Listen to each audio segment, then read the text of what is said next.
पटना में पिछले दिनों हुए कोचिंग विवाद में विवादों के घेरे में आए खान सर की मुश्किलें कम नहीं हो रही हैं और खान सर जिनके ऊपर एक के बाद एक कई किस्म के कथित आरोप लगे हैं उनके लिए अब पटना के अदालत से एक बुरी खबर निकलकर सामने आई है। जी हां,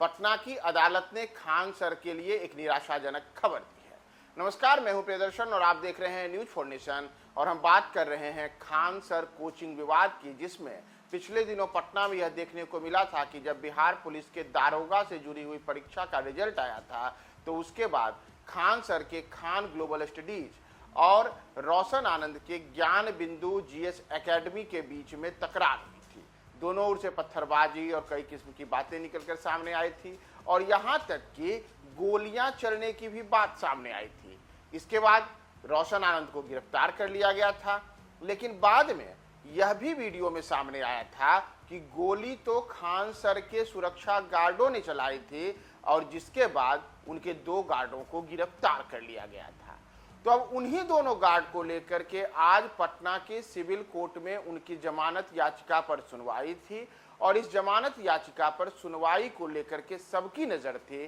कि क्या खान सर के दोनों गार्ड को गोली चलाने के मामले में जमानत मिलती है या उन्हें जेल में ही रहना पड़ेगा। तो बड़ी खबर यह है कि खान सर को झटका लगा है और खान सर के दोनों गार्ड फिलहाल जेल में ही रहेंगे, क्योंकि पटना के सिविल कोर्ट ने दोनों गार्ड की जमानत याचिका खारिज कर दी है। दरअसल आपको बताएं कि जो दोनों गार्ड गिरफ्तार किए गए थे बिहार पुलिस के द्वारा, इन दोनों गार्ड के द्वारा जो बातें निकलकर सामने आई थी उसमें कथित तौर पर उन्होंने यहां तक कहा था कि जिस दिन घटना हुई थी उस रात खान सर ने ही उन्हें गोलियां चलाने के लिए कहा था और यहां तक कहा था कि तुम गोली चलाओ, हम बाकी सब चीजें देख लेंगे।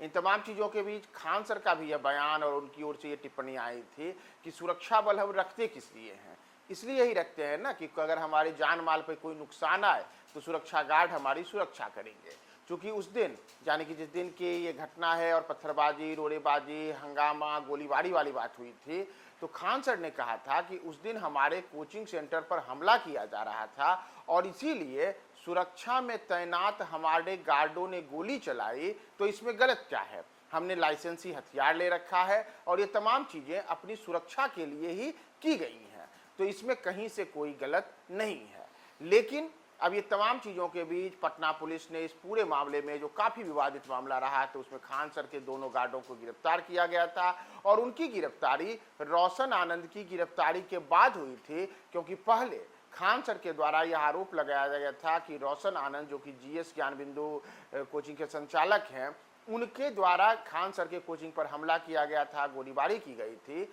लेकिन जब बाद में वीडियो निकल करके सामने आया तो सीसीटीवी फुटेज में यह देखने को मिला था और वीडियोज में यह देखने को मिला था कि खान सर के कोचिंग में जो गार्ड मौजूद थे उन्होंने अपनी बंदूकों से गोली चलाई थी, तो उसके बाद ही दोनों की गिरफ्तारी हुई थी। तो अब दोनों गार्ड को कोर्ट से झटका लगा है, या आप सीधे तौर पर यह भी कह सकते हैं कि खान सर के लिए ये एक निराशाजनक खबर कोर्ट से निकलकर सामने आई है। वहीं एक दिन पहले ही हम सब ने देखा था कि रोशन आनंद, जिनको कि कोर्ट ने न केवल जमानत भी दी बल्कि जमानत मिलने के बाद वे जेल से बाहर भी आए और पिछले दिनों ही नेपाल में ज्ञान बिंदु वाले जो रोशन आनंद हैं, उनके भाई प्रिंस यादव की संदिग्ध परिस्थितियों की खबर आई थी,